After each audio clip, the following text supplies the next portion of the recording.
Republik Indonesia, khususnya yang mengikuti acara ini lewat Pro 3 Jaringan Nasional, dan pemirsa televisi Republik Indonesia di Jawa Tengah maupun di seluruh Indonesia. Sekarang ini kita sudah berada dalam suatu acara, yaitu dialog interaktif yang akan membahas, mendiskusikan, dan mencari solusi bagaimana memproduksi, mengkonsumsi pangan asal ternak yang asuh. Tentang bagaimana itu asuh tentu akan kita diskusikan kemudian. Dan kalau Anda ingin tahu di manakah kami berada sekarang ini, kami itu berada di Balai Besar Pembibitan Ternak Unggul dan Hijauan Pakan Ternak yang singkatannya cukup panjang, BBPT UHBT. Tepatnya di Desa Karangtengah, Kecamatan Cilongok, Kabupaten Banyumas, 20 km sebelah barat dari kota Purwokerto. Dan para hadirin dan juga para pendengar dan pemirsa dimanapun Anda berada, nanti akan hadir ke ruangan Anda, ke layar kaca Anda adalah para narasumber yang sudah siap untuk tampil bersama kita pada kesempatan kali ini. Tapi sebelumnya, karena ini ada di Banyumas, biasanya orang Banyumas itu suka parikan. Karena itu saya akan memulai dialog ini biar tidak terlalu tegang, yaitu dengan parikan. Parikannya begini: tuku Lombok nunggange becak, nang Cilongok membicarakan soal ternak. Nah, itu. Nah, karena itu sekarang saja kita mulai dialog interaktif yang diselenggarakan dalam rangka public awareness yang diselenggarakan oleh Direktorat Jenderal Kes Mafet dan Pasca Panen. Kes Mafet itu singkatan Kesehatan Masyarakat Veteriner dan Pasca Panen, Kementerian Pertanian. Sudah hadir bersama kita pada kesempatan ini, saya perkenalkan satu persatu yang punya gawe, yang punya kegiatan, yang bertanggung jawab soal asuh. Yang pertama adalah Bapak Direktur Kesmafet dan Pasca Panen Dijen Peternakan Kesehatan Hewan Kementerian Pertanian, Bapak Dr. Hewan Ahmad Junadi MMA. Selamat siang, Assalamualaikum warahmatullahi wabarakatuh. Pirsawan di RRI, TRI, dan terutama pirsawan yang hadir di Karangtengah Cilongok ini. Iya, bisa bahasa Banyumas, Pak? Tipi, Pak, kayak sebagai. Coba satu aja. Ya. Apa kabar dalam bahasa Banyumas? Apa kabar nih? Kepriben kabare pada kayak bu. Oh, oke, Pak, ada kabar nih. Orang apa-apa. Orang apa-apa, orang apa-apa lah, gitu. Lalu yang kedua adalah yang juga bertanggung jawab mengenai masalah peternakan di Jawa Tengah, ialah Kepala Dinas Peternakan dan Kesehatan Provinsi Jawa Tengah, Bapak Insinyur Witono MSI. Selamat siang, Pak. Selamat pagi, Assalamualaikum warahmatullahi wabarakatuh. Waalaikumsalam. Asalnya bukan dari Banyumas kayaknya? Dari Pati, Pak. Oh lah, makanya dialeknya mandan beda. Yang kedua adalah pakar dari perguruan tinggi yang tentu mampu mengamati sesungguhnya bagaimana kondisi di lapangan dan juga secara normatif ilmiah. Pertama adalah, jangan main-main, Profesor Dr. Insinyur Ahmad Sodik, Dekan Fakultas Peternakan Universitas Negeri Jawa Sudirman. Ini banyak pendukungnya karena sebagian mahasiswanya hadir di sini. Bukan main. Oh iya. Kemudian yang berikutnya adalah juga dokter nih, jangan main-main ya, karena ini banyak memahami mengenai peternakan. Dr. Hewan Bidakto Sri Nugroho MB dari Fakultas Kedokteran Hewan Universitas Gajah Mada Ngayogyakarta. Baik. Ya, tadi saya sudah memulai dengan tarikan biar lebih asyik, biar lebih berketat agar kemudian topiknya masuk. Mungkin pendengar RRI Purwokerto sering mendengarkan obrolan warung Tarsun. Nah, sekarang kita panggil dulu Yu Tarsun dan Kang Tarsun yang akan memperagakan atau mempergelarkan, membahas sebuah topik terkait dengan asuh. Baik, kita sambut Yu Tarsun dan Kang Tarsun.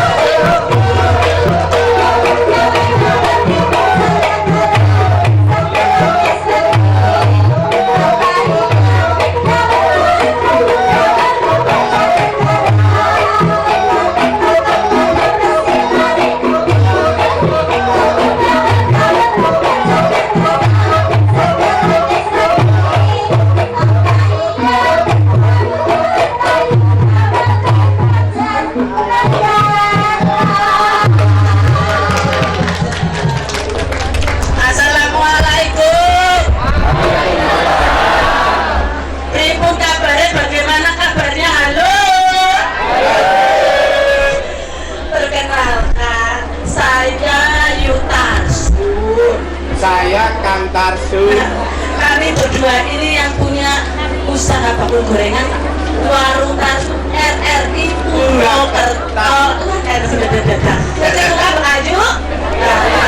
Kalian tadi kan Tarsin. Kayak ibu Bubusen. Alhamdulillah. Ibu Tati Banyumas. Bombong pisan ya Kang. Ya, tegese cukup. Tapi begini kan, karena ini katanya kita disediakan secara nasional, jadinya ya dia Pak Kabul campur-campur menggunakan bahasa Indonesia yang juga benar juga mboten lah. Kang Kabul pinter bahasa Banyumasan. Apa sih Kang? Lagi Erika, perintah saya beli Daging apa? regane murah, Bilang. harganya murah, cuma 50.000. Masih ada kembaliannya. Loh, kok daging kok murah amat? Daging apa ini? Yaitu saya tadi beli daging, cuma bukan beli di los. Itu yuk, Oh, saya belinya di pojok loh, mana? pojokan pasar itu loh. Harganya lebih murah. Tadi dapat dikasih 100.000, dapat 2 kilo ini yuk. Selalu 2 kilo 100.000 sama Pak Dedi belinya. Ya nggak tahu, bukan orang sini kelihatannya yuk. Baru datang di Purwokerto itu, di Banyumas ini loh. Kang, jangan asal senang harga murah. Kenapa yuk? Loh, makanya sering dengarkan RRI sama nonton TVR. Iya. Gimana yuk?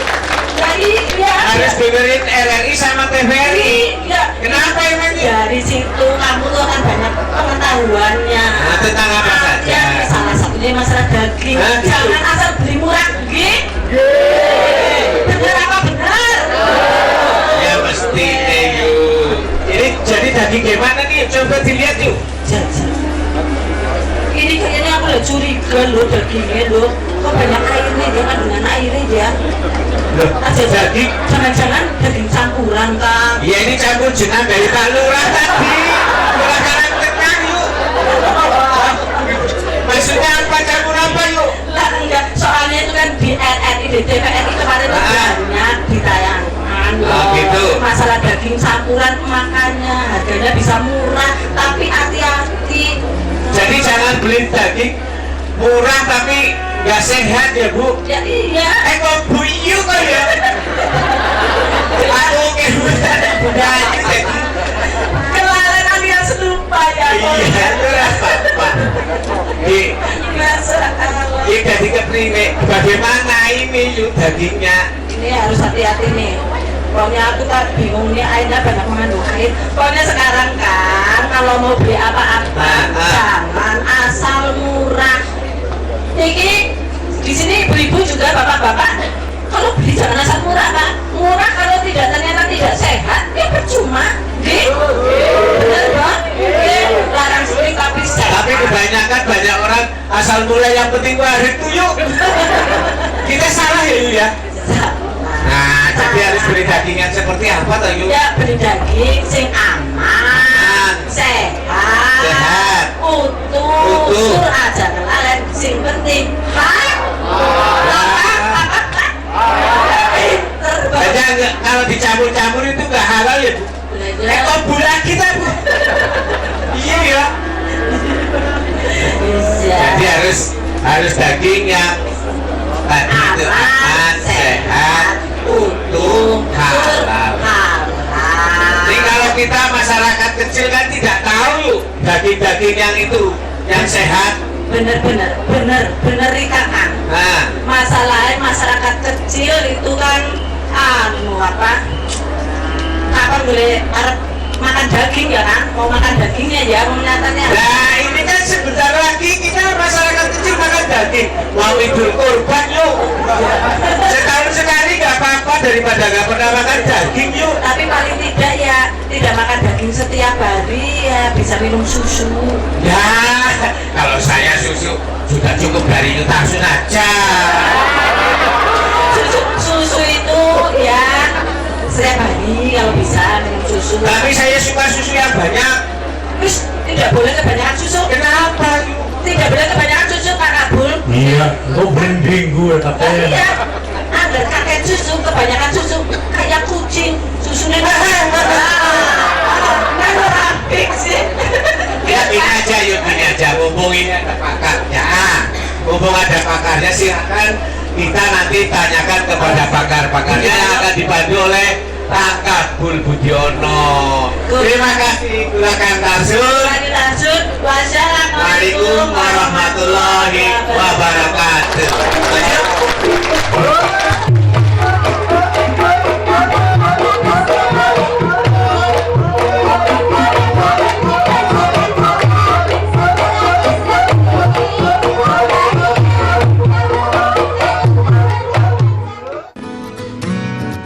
Fluktuasi harga daging seakan menjadi magnet bagi oknum pedagang dalam mencari keuntungan sesaat. Di sisi lain, kebutuhan daging utamanya menjelang hari raya selalu melonjak di kalangan warga. Dua kondisi itulah yang membuka peluang terhadap praktik nakal oknum pedagang daging untuk memanfaatkan kesempatan. Tingginya harga daging dimanfaatkan oknum pedagang dengan menjual daging murah tanpa memperhatikan aspek tahapan yang benar. Daging yang dijual murah pun patut dan layak dicurigai. Praktik daging gelonggongan, mati kemarin atau tiren, daging duren atau dut kemarin, hingga tercampur dengan daging yang tidak halal telah menjadi pemberitaan berbagai media. Masyarakat dituntut peka dan waspada atas peredaran daging murah di luar harga pasaran, terlebih dijual tidak pada tempatnya seperti pinggir jalan, di luar los daging, atau tempat sepi lainnya.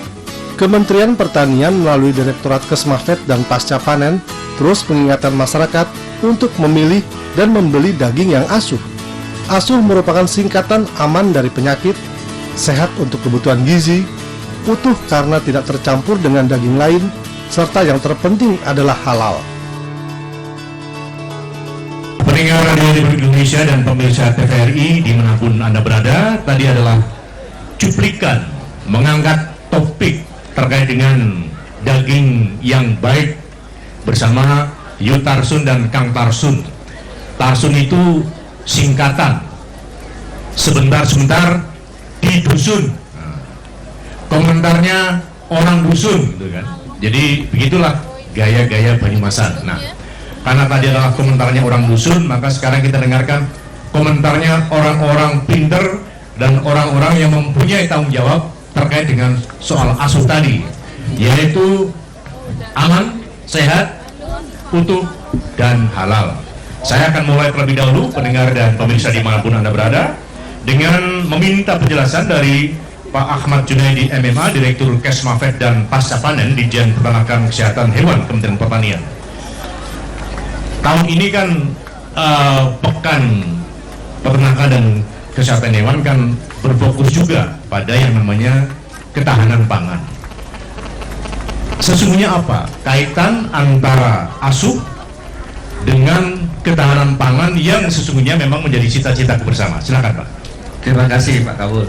Sebelum saya mengangkat nanti apa kaitannya ketahanan pangan dengan produk asal hewan yang asuh ini, saya ingin menyampaikan dulu maksud dan tujuan public awareness, menggugah kesadaran masyarakat. Masyarakat itu ada dua, Pak.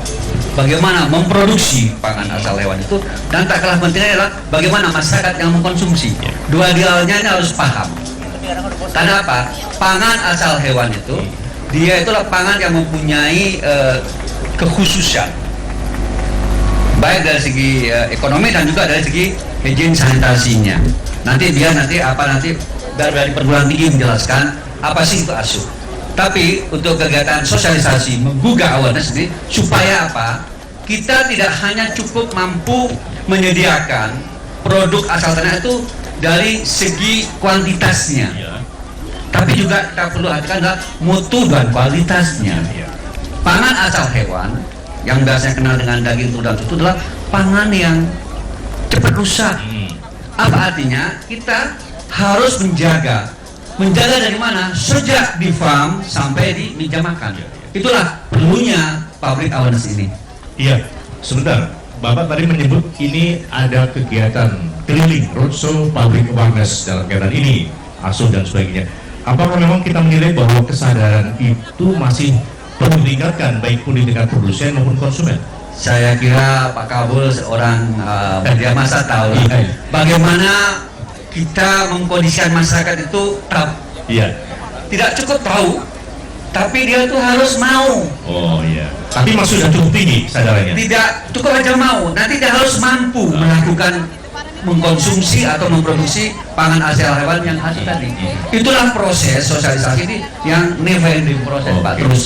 Dan kebetulan alhamdulillah Bapak Dirjen, Bapak Menteri telah mendorong mensupport kami untuk terus mensosialisasi bagaimana memproduksi dan mengkonsumsi produk asal hewan, asal ternak itu yang asuh. Iya, kembali kepada soal kaitan antara asuh dengan ketahanan pangan asal ternak, gimana Pak Direktur? Jadi mungkin nanti apa tuh aman, apa tuh sehat, apa sih utuh, dan apa tuh halal. Itu adalah suatu semboyan-semboyan yang memang berasal dari nasional, bahkan dari sumber-sumber agama. Dan itu juga sangat sesuai, comply dengan peraturan perdagangan global. Global nanti kita tahu negara kita ini akan sedikit nanti akan menghadapi pasar-pasar global. Kita asuh ini adalah sangat comply, sangat sesuai, sangat cocok. Bagaimana nanti produk-produk asal hewan itu bersaing, berkompetensi dengan produk-produk yang ada atau dipasarkan, diperdagangkan di seluruh dunia. Oke, jadi nanti teknisnya apa aman, sehat, atau halal, kami minta dari perguruan tinggi untuk menjelaskan ini. Iya, jadi dapat dikatakan bahwa memang asuh itu merupakan salah satu syarat bukan hanya untuk di dalam negeri, tetapi kaitannya nanti dengan ketika kita masuk ke pasar bebas, apalagi tahun 2015 ini kan sudah masyarakat ekonomi ASEAN ya Pak ya. Baik, sekarang kita lebih fokus kepada persoalan daerah. Ada Bapak Kepala Dinas Peternakan dan Kesehatan Provinsi Jawa Tengah, Insinyur Witono MSI. Tadi ada kebijakan dari pusat ini agar kemudian kita memasyarakatkan sampai Pak Direktur kita ini atau Dirjen kita ini menyelenggarakan kegiatan roadshow. Untuk Jawa Tengah sendiri gimana Pak? Kondisi pemahaman masyarakat tentang asuh ini, lalu usaha apa yang masih perlu dilakukan agar pemahaman ini semakin meningkat baik pun di kalangan produsen maupun konsumen? Silakan. Pak Witono MSI adalah Kepala Dinas Peternakan dan Kesehatan Provinsi Jawa Tengah. Ya. Terima kasih. Jadi baru kami sampaikan bahwa Jawa Tengah itu adalah merupakan daerah produsen ternak, di mana populasi sapi di Jawa Tengah ini ada 1,5 juta. 1,5 juta di Jawa Tengah. Jawa Tengah, ya. Sehingga ini adalah potensi yang besar dalam rangka bagaimana untuk bisa memenuhi kebutuhan protein hewani. Bagi kemudian untuk sapi perah itu populasi kita kurang lebih ada 103.000 ekor dan kerbau 63.000 ekor. Jadi ini adalah potensi yang sangat besar dan untuk memenuhi kebutuhan protein hewani bagi Jawa Tengah maupun juga kita menyumbang untuk kebutuhan nasional khususnya yang ada di Jawa Barat dan juga DKI. Terkait dengan asuh tadi, memang betul bahwa kami pun selalu memberikan penyuluhan kepada masyarakat baik lewat media, pertemuan dan sebagainya untuk mensosialisasikan produk hewan yang aman, sehat, utuh dan halal.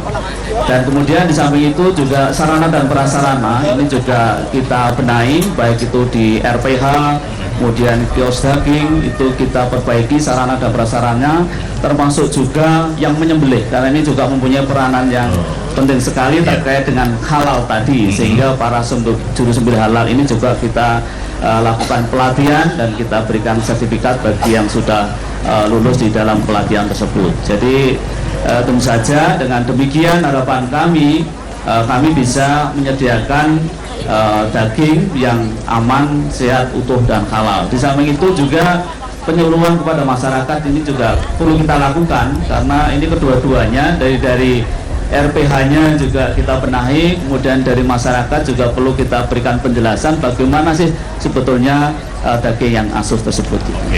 Iya, dari para pemirsa TVRI dan pendengar Radio Republik Indonesia, asuh itu rupanya tidak hanya bagi pembeli seperti Yuta Sunan Kang Tarsun, tetapi harus sudah mulai dari hulunya termasuk peternak dan juga pemotongnya begitu ya.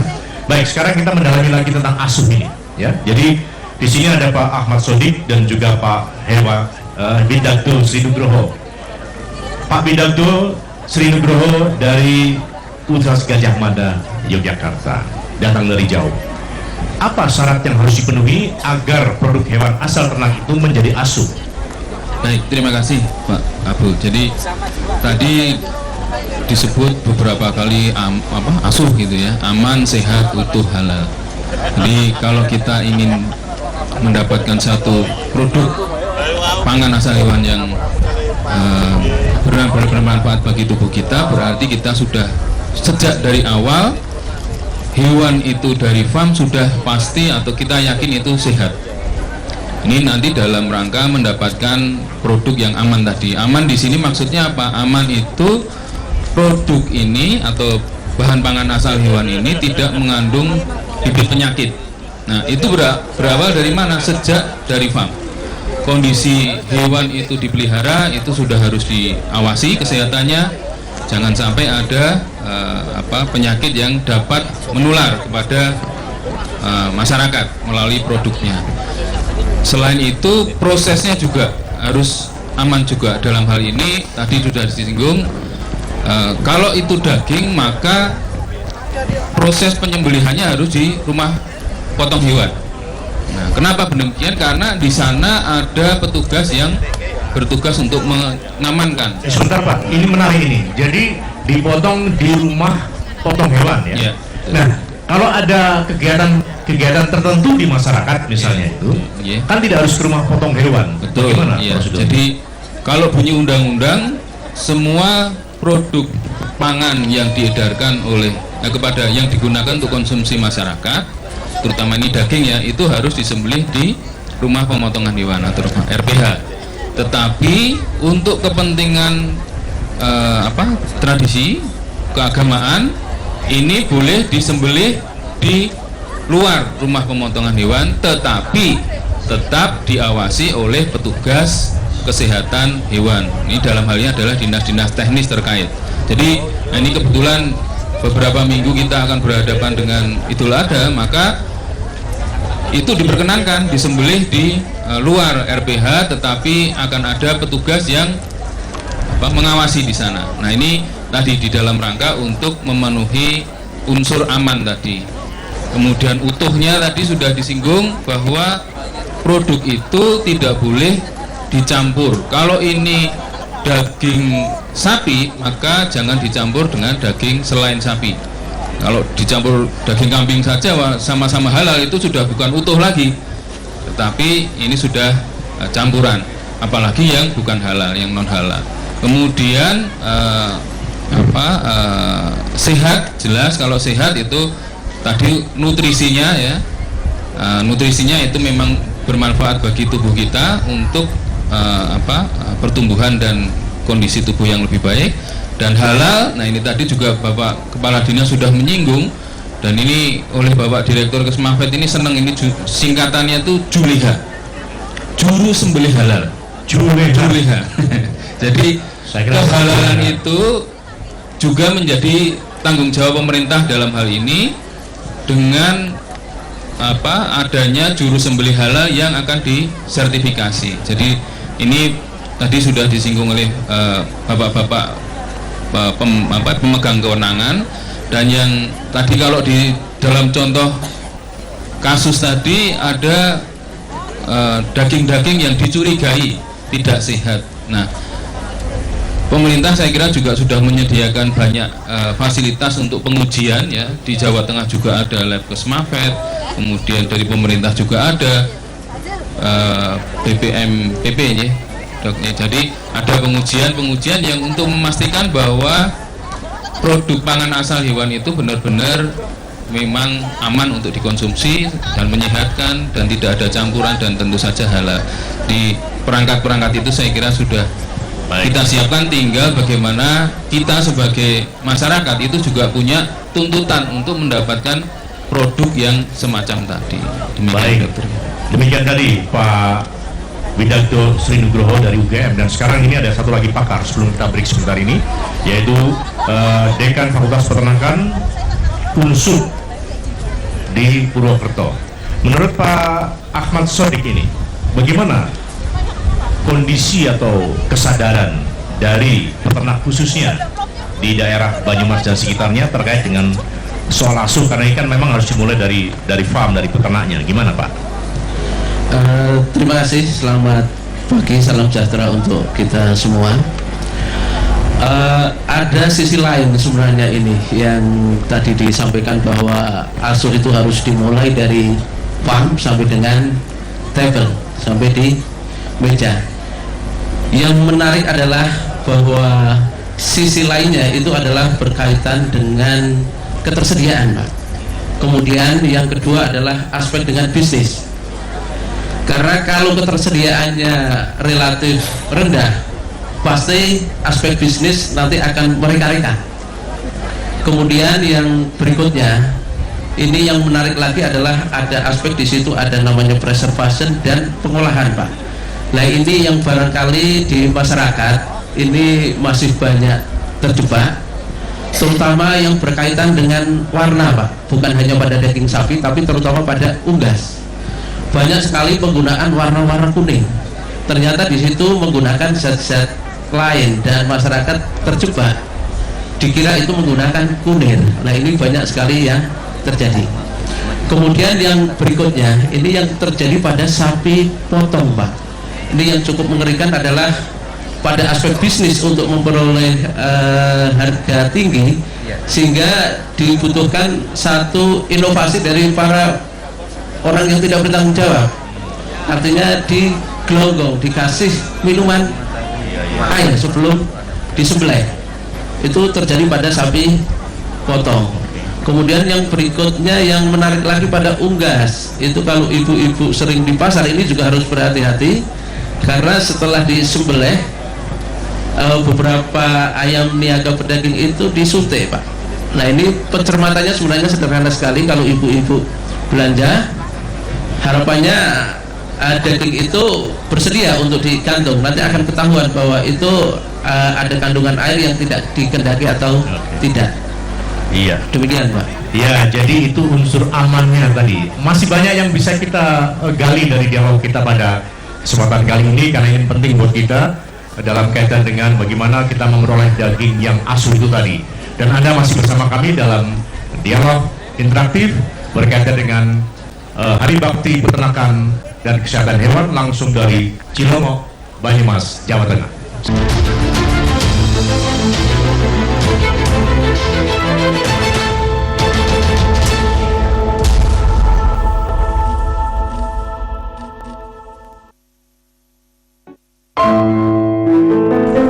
Kegigihan, kesabaran, dan kebijakannya begitu anggun dan tak ada bandingnya. Sisi kemanusiaan seorang ibu dipaparkan secara apik. Jangan lewatkan Ibuku Surgaku setiap hari Minggu pukul 11 waktu Indonesia Barat hanya di TVRI.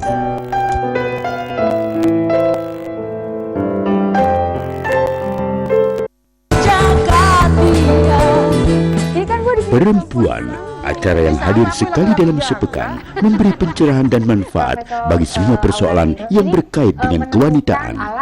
Perempuan, obrolan santai yang menampilkan para pakar dan ahli dari berbagai disiplin ilmu. Saya prihatin ya melihat produk yang ada di pasar. Perempuan, setiap Sabtu pukul 9.30 hanya di TVRI. Nah, otot dasar panggul itu kita gerakan ke kiri kanan. Ketika pagi hari tiba, aku bangun dengan rasa gembira, mandi dan bergemas untuk pergi sekolah. Aku pamit kepada ibu, di mana bapakku sudah duluan pergi ke kebun. Kadang aku hanya dada ketika melihat bapak. Pak, kakak dulu. Jalan yang jauh, ku tempuh tiap hari dengan jalan kaki. Kadang sendiri, kadang bersama teman. Walaupun sekolahku jauh, aku punya cita-cita yang tinggi.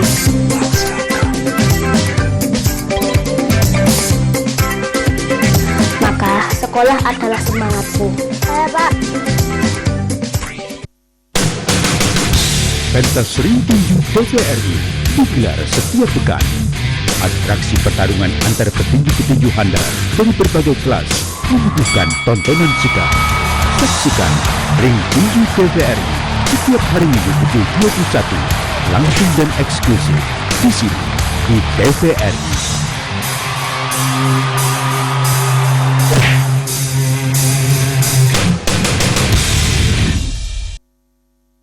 Kamu impor, terus petani nggak bisa cocok tanam, rugi tanahnya dijual. Kamu yang bikin bapak saya bangkrut ya. Kita ada di IAIN Mataram.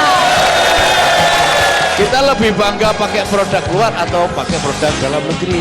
Itulah tempat bermainnya, Pak. Kita kangen tentang kemandirian pangan. Supaya bisa menikmati pangannya sendiri hasil dari karyanya. Sangat signifikan memang.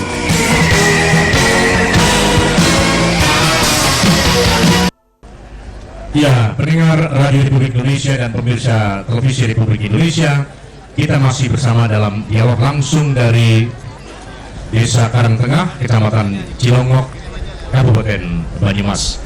Ya, tadi hadir sebelum acara ini adalah Bapak Wakil Menteri Pertanian, Bapak Dr. Rusman Hermawan. Beliau tadi mengajak kita untuk meneriakkan yel-yel yang terkait dengan peternakan. Masih ingat apa tadi yang disampaikan Pak Wamen? Oke, kalau begitu biar lebih semangat sebelum kita dialog lebih lanjut lagi. Kalau tadi kan Kang Tarsun, Yu Tarsun, sekarang coba deh. Kita akan meneriakkan satu yel dan silakan Anda sambut. Kalau nggak salah begini. Hidup peternakan Indonesia. Hidup peternakan Indonesia. Terima kasih. Jadi rupanya Pak Direktur belum pada lupa ini, apalagi mahasiswa yang duduk di depan ini, ya kan, generasi muda kita. Dan pendengar dimanapun Anda berada, Anda juga bisa berinteraksi melalui Pro3 Jaringan Nasional, dari Pro3 Jaringan Nasional, melalui layanan SMS kami, tolong dicatat 0813 27 31 22 22 0813 27 312222, atau Anda bisa langsung menelpon kami lewat nomor telepon hotline sehingga nanti suaranya bisa terdengar lewat ini dan juga terdengar juga di TVRI 0852 9399 3120. Saya ulang 0852 9399 3120. Baik, kita lanjutkan dialog kita pada kesempatan kali ini dalam rangka Hari Bakti Peternakan dan Kesehatan Hewan, langsung dari lokasi yang sangat penting dalam upaya untuk mewujudkan peternakan yang unggul itu dari Balai Besar Pembibitan Ternak Unggul dan Hijauan Pakan Ternak di Jen Peternakan dan Kesehatan Hewan dari Karangtengah, Cilongok di Banyumas ini.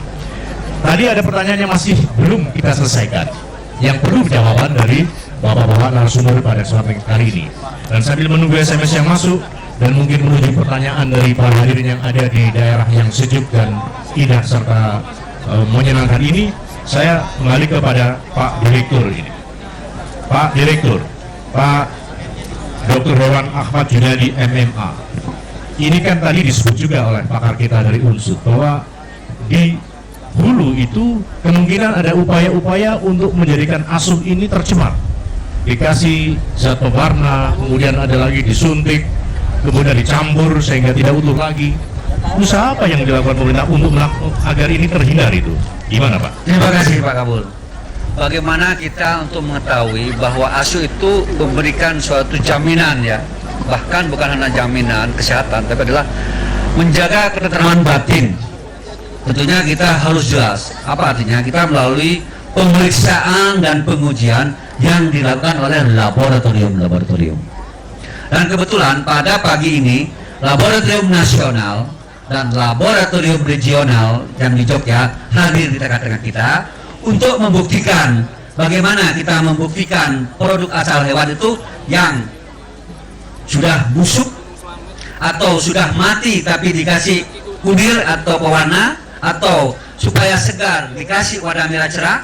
Itu semua Pak bisa dilakukan oleh aktivitas laboratorium. Apa artinya? Pemeriksaan dan pengujian yang scientific base itulah akan menjamin. Dan kebetulan kalau Bapak itu yang scientific umum itu, bagaimana kita menentukan? Silakan, tidak akan terkecoh, apalagi untuk membuktikan mana ini sapi, mana ini kambing, mana ini ayam, bahkan mana ini celeng atau babi. Secara spesifis kita bisa membedakan mana yang sudah tiren, mati kemarin dijual dikasih kunir, akan ketahuan bahwa ayam itu mati tapi masih dijual. Bahkan juga ayam namanya ayam duren. Duren itu kan duda keren. Oh bukan, sama dengan tiren, dudnya kemarin juga. Itu bisa Pak, secara pemeriksaan dan laboratorium itu bisa kita. Jadi istilahnya metodologi ujinya sudah tersedia secara scientific base. Ya, metodologi itu kan milik kita yang tahu teknologi. Tapi untuk masyarakat itu kan nggak setiap hari pergi ke laboratorium, Pak. Gimana caranya masyarakat itu tahu? Makanya di tingkat provinsi, kabupaten, bahkan dari pusat itu ada yang namanya pengawas kesehatan masyarakat veteriner dan juga ada PPNS. Kayaknya ada dari daerah. Ini Pak Direktur karena sering berdialog di RRI, jadi kalau ada telepon masuk sudah tahu lebih dulu.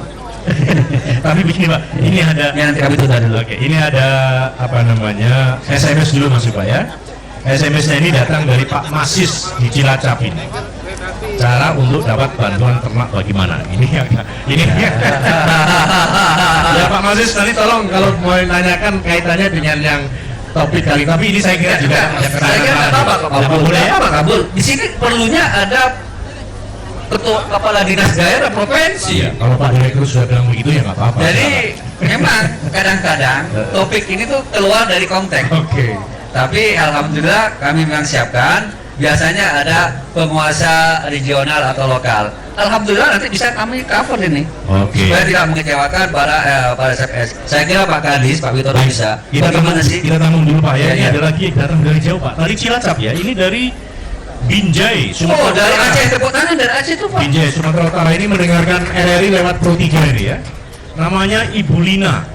Pak, saya mengikuti acara ini lewat RRI dari Sumatera Utara. Ini Pak, bagaimana saya tahu kalau daging yang di pasar itu sudah asuh? Apa jaminannya? Nah, ini menarik nih, ya.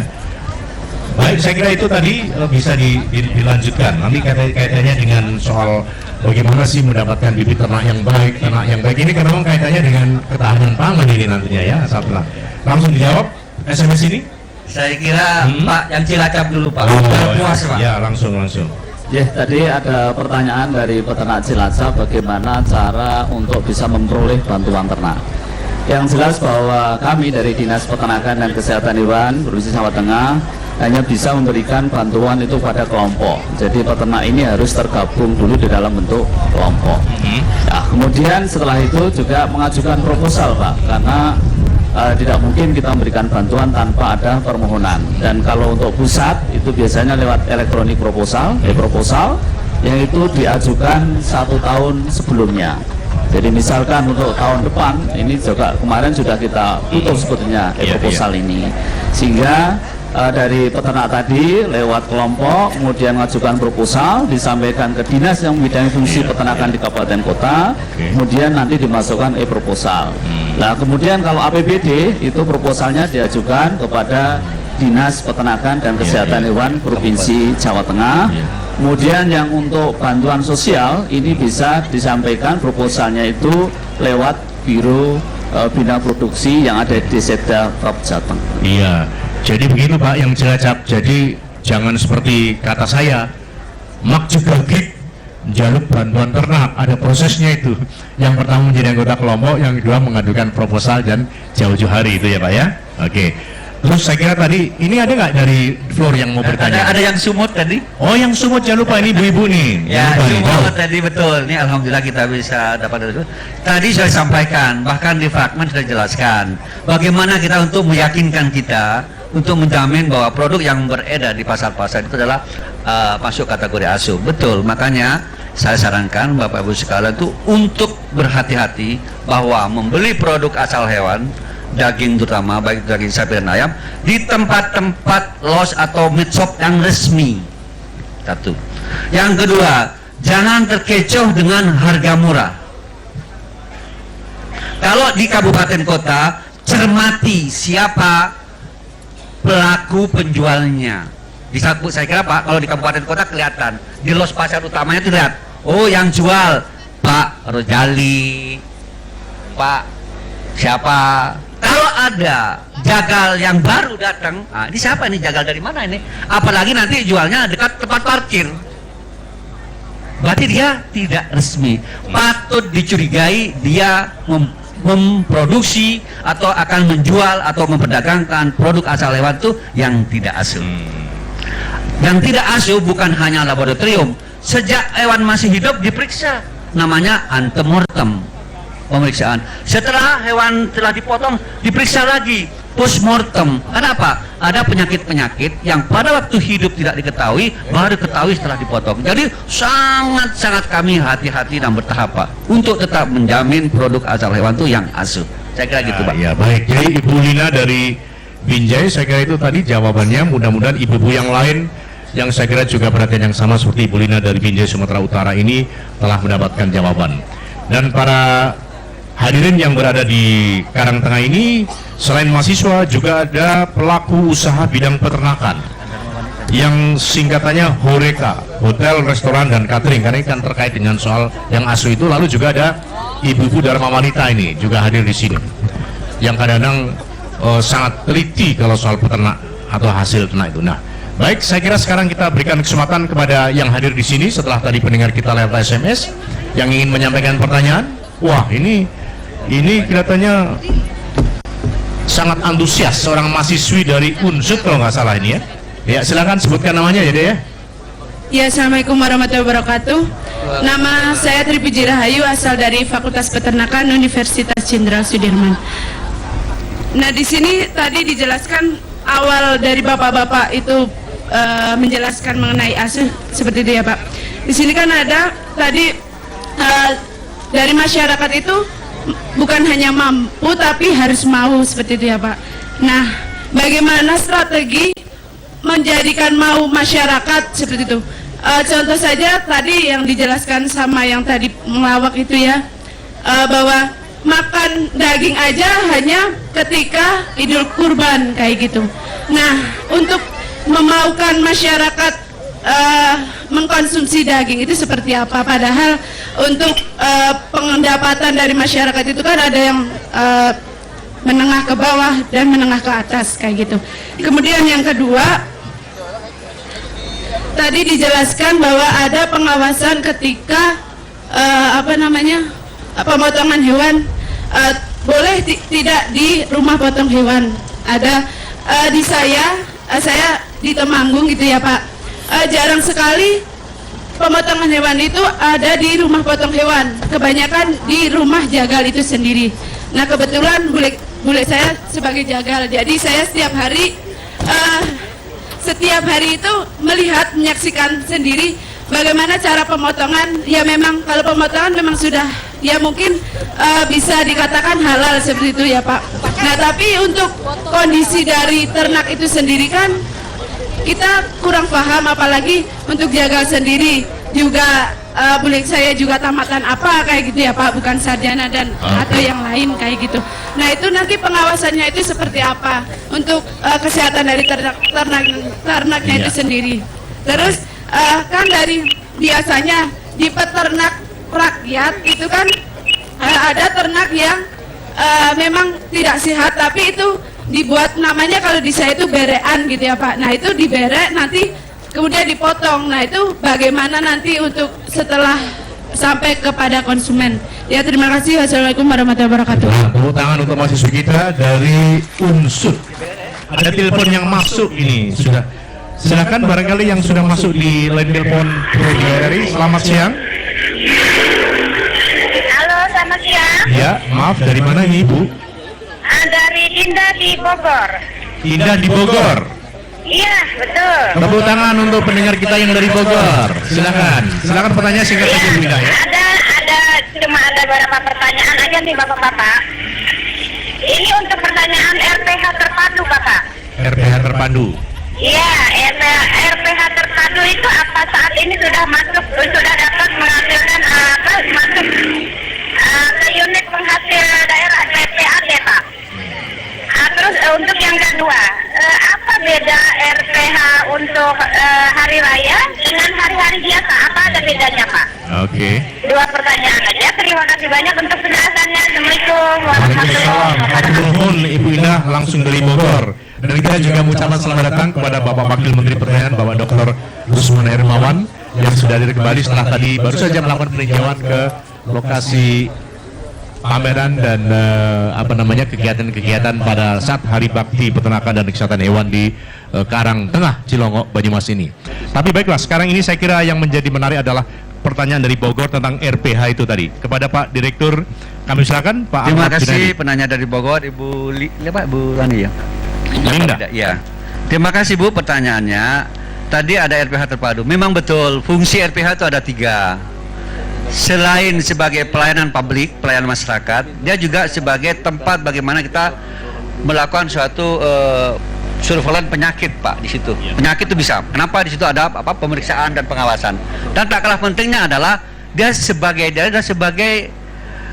pendapatan daerah. Kadang-kadang hal inilah yang menyebabkan yang diutamakan adalah sebagai PAD. Sehingga fungsi publik kesehatan hewannya itu, masyarakatnya itu agak sedikit.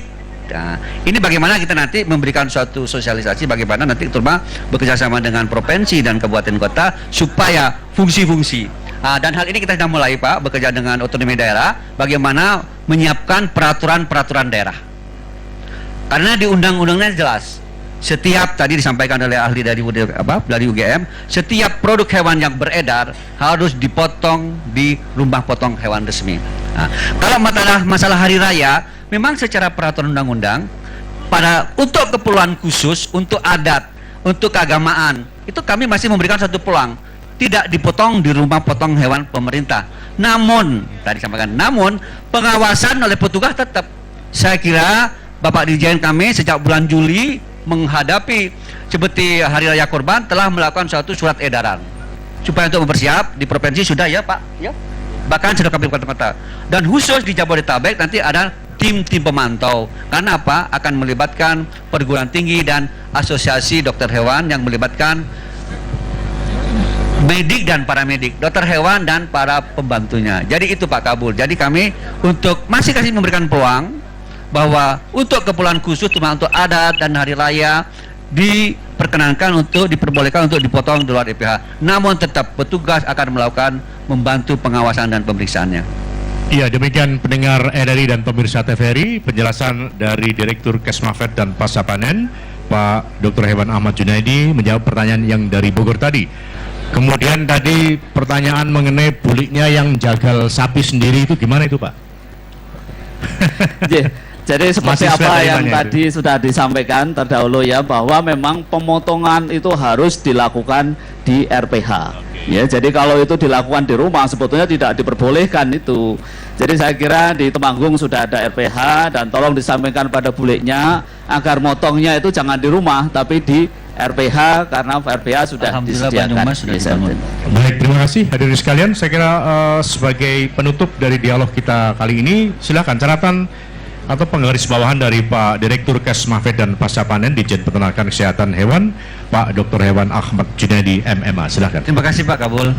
Kembali bagaimana kita menyiapkan atau menyediakan produk asal hewan yang aman, sehat dan halal itu adalah akan melibatkan tidak hanya produsen saja, tapi juga konsumen yang harus cerdas. Karena apa? Penyediaan produk hewan itu yang aman, sehat dan halal dimulai sejak dari peternakan dan sampai ini. Dan oleh karena itu kita masyarakat ini kita terus dilakukan sosialisasi. Sebenarnya sosialisasi public aware itu bagaimana menggugah Pak, menggugah aware. Di sosialisasi ada 3 aspek Pak Kabul, saya tahu bagaimana kita mengkomunikasikan apa yang kita komunikasikan dan kita memberikan informasi dan juga mengedukasi Pak. Jadi ini sosialisasi kita mengkiaikan Pak. Satu lagi, banyak para pelaku usaha itu dikirain tempat pemotongan hewan itu tidak boleh. Boleh. Yang tidak boleh lah yang tidak memenuhi persyaratan. Banyak usaha-usaha pengelolaan daging, industri itu mempunyai RPH. Yang tidak boleh lah suatu tempat pemotongan yang tidak memenuhi persyaratan-persyaratan. Namun begitu tetap kami tidak boleh, tapi kami mendorong terus Pak. Tetap mendorong, membina bagaimana. Ini kami terus lakukan dengan kami mempunyai namanya program bagaimana kita merevitalisasi. Jadi bukan kami menghalangi usaha masyarakat untuk melakukan usaha pengelolaan daging. Yang tidak boleh adalah tempat-tempat pemotongan hewan itu yang tidak memenuhi keamanan pangan. Saya kira demikian Pak. Boleh, kami akan mendorong TPH-TPH yang dilakukan oleh masyarakat pelaku usaha. Maka demikianlah akhir dari dialog interaktif kita pada kesempatan kali ini yang diselenggarakan oleh Direktorat Jenderal Peternakan dan Kesehatan Hewan Kementerian Pertanian dalam upaya untuk meningkatkan kesadaran masyarakat atau public awareness terkait dengan upaya kita bersama agar kemudian peternakan Indonesia semakin berjaya sebagaimana tadi yang diserukan oleh Bapak Wakil Menteri dan Pak Wakil Menteri. Tadi kita sudah mencoba mengulang sekali lagi, dan kita ucapkan terima kasih kepada narasumber kita pada hari ini. Yang pertama adalah Bapak Dr. Hewan Widakto Sri Nugroho dari Fakultas Kedokteran UGM, kemudian Profesor Dr. Insinyur Ahmad Sodik, Dekan Fakultas Peternakan Universitas Negeri Jenderal Sudirman Unsud, kemudian Kepala Dinas Peternakan dan Kesehatan Provinsi Jawa Tengah Insinyur Witono MSI, dan Direktur Kesmafed dan Pasapanen Ditjen Peternakan Kesehatan Hewan Kementerian Pertanian Bapak Dr. Hewan Ahmad Junaidi MA. Akhirnya saya kabul dan mengucapkan terima kasih atas perhatiannya. Mudah-mudahan yang kita diskusikan bermanfaat bagi kita semua, bagi masyarakat, bangsa dan negara. Selamat siang. Assalamualaikum warahmatullahi wabarakatuh.